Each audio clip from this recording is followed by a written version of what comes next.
মোহাম্মদ শফিকুল ইসলাম, পটুয়াখালী 2। আপনি একটা সম্পূরক প্রশ্ন করতে পারেন, বাট মাননীয় সদস্য আপনাদেরকে আমি অত্যন্ত বিনয়ের সাথে অনুরোধ করতে চাই, আমরা স্টেটমেন্টে না গিয়ে সরাসরি প্রশ্নতে যাব, প্লিজ। Thank you.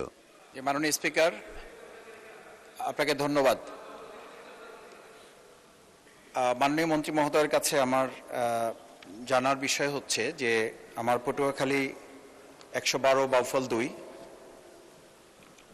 দুর্যোগ ব্যবস্থাপনা মন্ত্রণালয়ের অধীনে যে সমস্ত কার্যক্রমগুলো পরিচালিত হয়, এখানে আজকে যে বিষয় উত্থাপন করা হয়েছে তার পাশাপাশি আমি বিশেষভাবে একটু জানতে চাই যে আমাদের স্কুল সংলগ্ন যে সাইক্লোন সেন্টারগুলো হয়, আমার বাউফল, লোহালিয়া এবং তেঁতুলিয়া নদী বেষ্টিত একটি এলাকা, 15টি ইউনিয়নের মধ্যে একটা ইউনিয়ন চন্দ্রদ্বীপ, শুধুমাত্র নদীর উপরে গজিয়ে ওঠা একটা ইউনিয়ন।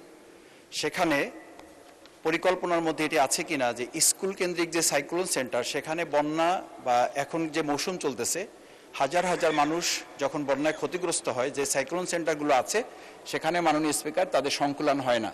আমি মাননীয় মন্ত্রীর কাছে জানতে চাই যে আমাদের সাইক্লোন সেন্টার স্কুল প্রতিষ্ঠান যেগুলো হওয়ার কথা, সে ব্যাপারে ভবিষ্যতে কি পরিকল্পনা আছে এবং বিশেষ করে আমার পটুয়াখালী বাউফলে এই ব্যাপারে কোনো পদক্ষেপ নেওয়ার সুযোগ আছে কিনা। ধন্যবাদ মাননীয় সদস্য। মাননীয় মন্ত্রী। ধন্যবাদ মাননীয় স্পিকার, ধন্যবাদ মাননীয় সদস্যকে। অত্যন্ত গুরুত্বপূর্ণ একটি প্রশ্ন উত্থাপন করেছেন। আপনি জানেন যে ওনার অঞ্চলটা সবসময় ঘূর্ণিঝড় আক্রান্ত এবং বিভিন্ন ধরনের দুর্যোগ সংগঠিত হয়। ইতিমধ্যে আমাদের বিভিন্ন অঞ্চলগুলোতে আমরা ঘূর্ণিঝড় আশ্রয় কেন্দ্র নির্মাণ করেছি।